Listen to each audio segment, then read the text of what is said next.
Di may kakailang impluwensya ng internet sa buhay ng marami sa atin, lalo na ang mga social networking sites. Pero paano nga ba nito binabago ang pagtingin natin sa pakikipagrelasyon? Makakapanayam natin si Janet Dural, isang social networking expert. Good morning, Janet. Magandang umaga sa iyo. Okay. Mas complicated ba ngayon ang pag-iibigan, ang love life dahil sa social networking? Nauso na ngayon yan eh. Dati parang on kayo or hindi. Ngayon meron ng it's complicated. May ganyan na, diba? Pinauso ni Friendster yung it's complicated. It's complicated. No? Mas complicated ba ngayon ang love life dahil sa social networking? Sa akin, yung pag-form ng relationship, mas maganda kasi may transparency. Kasi di ba, pwede mo mas kialanin yung tao, tignan mo yung photo album niya.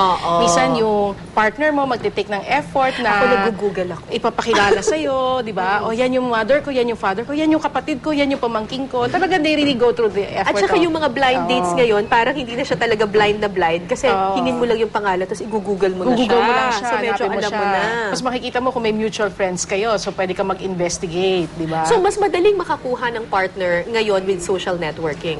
Siguro mas madaling makapag-decide whether that person is right for you or not. Pero hindi necessarily mas madaling makakuha ng partner. Pero yung nga na, mas pwede ka mamili. Pwede ka mamili ng maayos ngayon. Pwede ka mag-investigate. Tingin ko, mas complicated nga lang pag yung paghihiwalay ang pag-uusapan. Ayun. So mas madali sa getting into a relationship, pero mas mahirap getting out of the relationship. Kasi dahil dati, pag gusto mo makipag-break, kayo lang mag-uusap, siguro may kukwentuhan lang kayo lang tao, di kayo magkikita, di na kayo magte-text, hindi na kayo magtatawagan, no?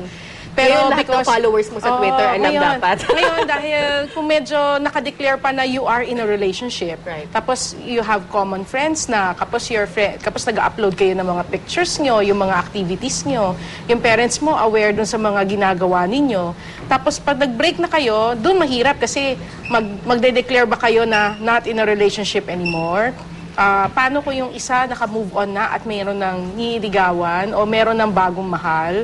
Kaya bang tanggapin ng isa na makikita niya sa wall, nagpo-post na siya ng pictures? How will your friends react? Ibabas ka, uy, nakita mo ba yung ex mo may bago ng girlfriend? Ang ganda-ganda. Kaya di unfriend mo sa Facebook. Yung iba, hindi basta-basta makapag-unfriend. Kaso lang pag in-unfriend mo sa Facebook, parang bitter ang labas mo. Hindi ka sport. Hindi tawag doon? Tama ka, bitter ka ang dating mo, no? Hindi ka maka-move on. No? So kung dati na wala pa yung social networking, parang when you're in a relationship, kayong dalawa lang talaga or a few members of your family and your friends. Ngayon mas malawak. Mas malawak na, lalo na kung yung hindi naman ganun ka properly define yung privacy settings mo or you're so proud to be in love na you want to shout it to the world na talagang in love ka, na gusto mong i-share kahit kanino. Okay. Napag-usapan mo na mas marami ka ng choices ngayon getting into a relationship. Pero uso pa rin ba yung personal na pakikipag-date or more on virtual na rin, parang online dating? I think they tend to mas nagko-complement sila sa isa't isa.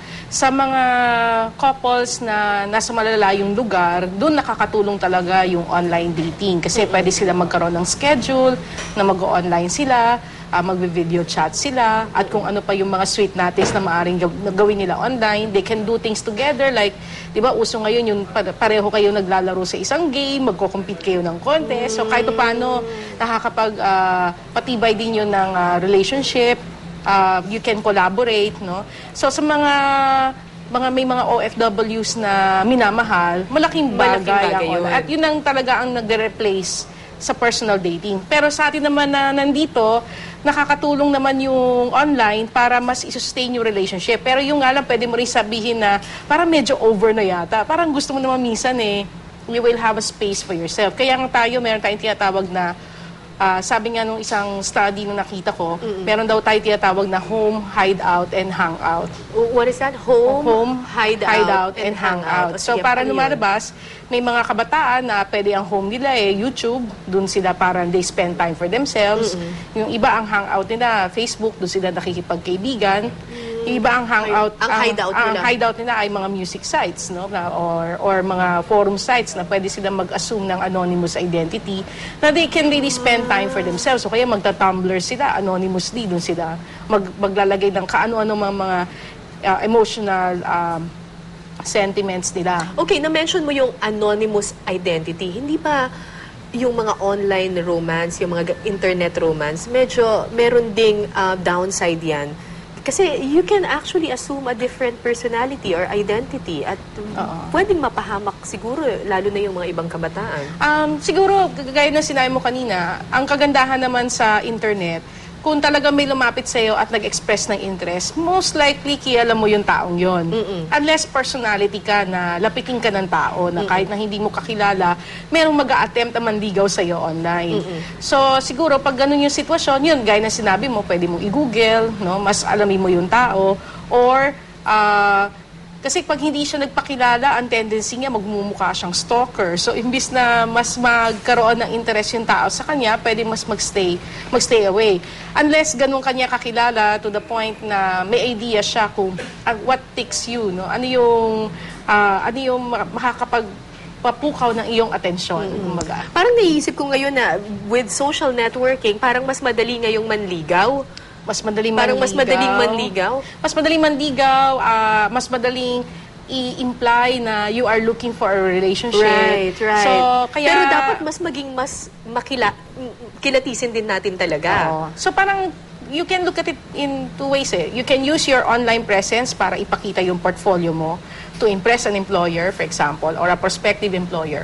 Pwede mo rin gamitin yung online presence mo para pakita yung pagkatao mo na what do you stand for, what do you believe in, to the point na pwedeng if you're looking for a relationship or if you are open for a relationship, that person will have an idea about you, no?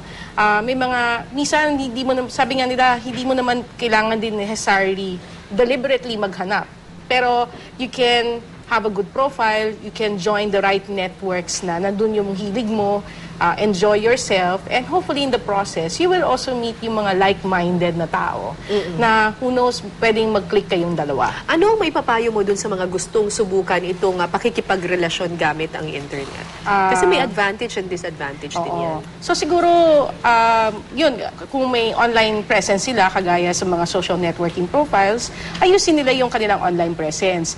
Huwag sila maglalagay ng mga bagay na maaari makapagpahiya sa kanila o maaari makasira sa kanilang pagkatao. Ganun din yung breeding din nila, no?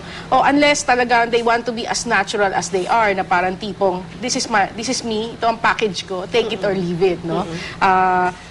So, depende yun kung ano yung mas gusto nilang ipakita. And then, pwede silang, they can join groups, they can join offline meetups. Kasi yung online naman has to supplement din yung offline. Depende rin kung ano yung mga karakteristik na gusto nilang mahanap sa isang tao. Kailangan i-seek out nila yon by showing na meron din silang ganung karakteristik kung ang hinahanap nila ay mga like-minded. And siguro dapat maging cautious din. I mean, not everyone on the internet is truthful about who they are. Kaya kailangan mas kilalanin nila. Kapag yun, kung ikaw naman may nagustuhan, halimbawa, tingnan naman natin sa kabilang side, halimbawa kung meron ka nagustuhang tao, mas kilalanin mo siya, tingnan mo yung mga friends niya, tingnan mo kung may common friends kayo, so pwede mag-investigate ka ng konti, socialize a little, kasi may tendency naman yung iba, nagiging stalker sila na lahat na lang yata ng post mo ilalike na o kukomentan na para lang iparamdam sa'yo na may gusto sila sa'yo or talagang maybe sinabi na nila sa'yo na may gusto sila sa'yo, pero ganun pa rin yung gagawin nila. Mukhang stalker na approach sila nun. So, dapat medyo alalay din. Okay. Maraming salamat, Miss Janet Tural. Happy Valentine's Day. Happy Valentine's.